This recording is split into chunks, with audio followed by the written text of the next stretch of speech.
পশু কোরবানির ব্যস্ততা শেষে রাজধানীর বিনোদন কেন্দ্রে ভিড় বাড়তে শুরু করেছে। এ নিয়ে জানাতে বসুন্ধরা সিটি সিনেপ্লেক্স থেকে যুক্ত হচ্ছেন সুমাইয়া রাত্রি এবং মানিক মিয়া এভিনিউ থেকে যুক্ত হয়েছেন আসিফ ইকবাল। প্রথমে যাচ্ছি সিনেপ্লেক্সের খবরে, সেখানে রয়েছেন সুমাইয়া রাত্রি।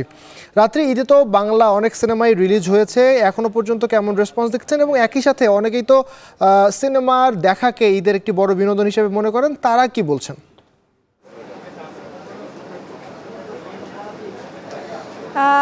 ধন্যবাদ আবির। এই মুহূর্তে আপনি দেখতে পাচ্ছেন আমার পেছনে অনেক ভিড় রয়েছে, কারণ এই ভিড়টা শুধুমাত্র ঈদের সিনেমাকে দেখাকে কেন্দ্র করেই এই ভিড়। এবং এইবার যে সিনেমাগুলো মুক্তি পেয়েছে তার মধ্যে শাকিব খানের তুফান সিনেমা কিন্তু দর্শক দারুণভাবে উপভোগ করছেন, এবং সেই সাথে ময়ূরাক্ষী রয়েছে, ডার্ক ওয়ার্ল্ড রয়েছে, আগন্তুক রয়েছে এবং রিভেঞ্জ রয়েছে।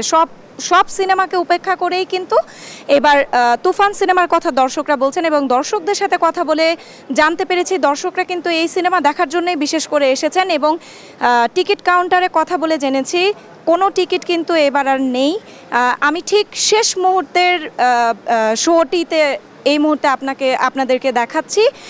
শেষ মুহূর্তের যে শো চলছে, সারাদিনে 5টি শো চলেছে এ পর্যন্ত, এবং শেষ মুহূর্তের এই শো এর মধ্যে কোনো টিকিট তো নেই।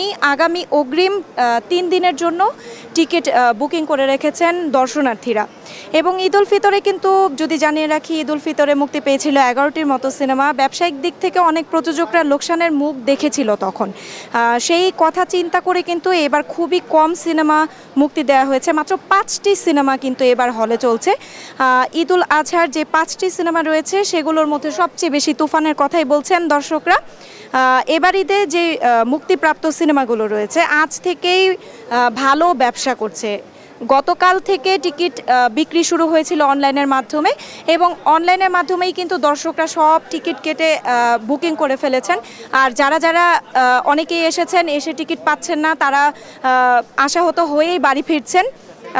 বর্তমানে ঢাকা শহর যে পরিমাণে ভিড় জমে থাকে ঢাকার রাস্তায়, সেই ক্ষেত্রে কিন্তু এবার তুলনামূলক ঈদের ছুটির কথা যদি বলি, ঈদের ছুটিতে সবাই ঢাকা থেকে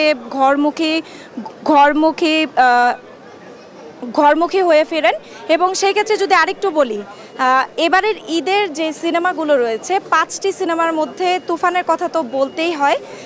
সবাই শাকিব খানের সিনেমার কথাই বলছেন, এবং প্রযোজকরা, পরিচালকরা সবাই আশাবাদী যে এই তুফান সিনেমা শাকিব খানের ক্যারিয়ারের মোড় ঘুরিয়ে দিবে। এবং সাথে দর্শকরা তো আছেই, দর্শকরা বলছেন এই সিনেমাই যেন সবচেয়ে বেশি ভালো ব্যবসা করে, সেটির আশাবাদ প্রকাশ করেছেন তারা। এই ছিল আবির। আমরা বিনোদনের আরও খবর জানতে চাই। মানিক মিয়া এভিনিউ থেকে যুক্ত হয়েছেন সহকর্মী আসিফ ইকবাল। আসিফ, সন্ধ্যার দিকে অর্থাৎ কোরবানি শেষ করবার পরে খাওয়া দাওয়া শেষ করে অনেকেই তো ঘুরতে আসেন, বিশেষ করে আপনি সংসদ ভবন এলাকায় রয়েছেন, সেখানে দর্শনার্থী যারা ঘুরতে এসেছেন তাদের কেমন সময় কাটছে, ভিড় কেমন দেখছেন এবং তারা কি বলছেন এই ঘোরার পরিবেশ নিয়ে? আমি প্রচণ্ড ভিড় দেখছি আমি এখানে। আসলে ঢাকায় যারা রাজধানীবাসীর শেকড়ের টানে দেশের বাড়ি বা গ্রামের বাড়ি যাননি, তাদের আসলে ভ্রমণ বা ঘোরার আসলে জায়গা খুব কম। সেক্ষেত্রে এই মানিক মিয়া এভিনিউর যেটি বলছেন সংসদ ভবন এলাকায়, এটা একটি উন্মুক্ত স্থান। এখানে আসলে যারা আছেন জনগণ, তারা এসে বসতে পারেন, প্রিয়জনের সাথে এসে খাওয়া দাওয়া, একটু ঘোরাঘুরি, এর বেশি আসলে এখানে করার মতো কিছু নেই। কিন্তু যেহেতু ঢাকা শহরে বিনোদন কেন্দ্রের একটা ঘাটতি আছে, সেহেতু এটা আসলে একটা বিনোদনের একটা অন্যতম স্পট হিসাবেই আসলে বিবেচিত হয়। এখানে আমরা অনেকক্ষণ ধরে আছি, এখানে আমরা দেখছি যে প্রচণ্ড ভিড়।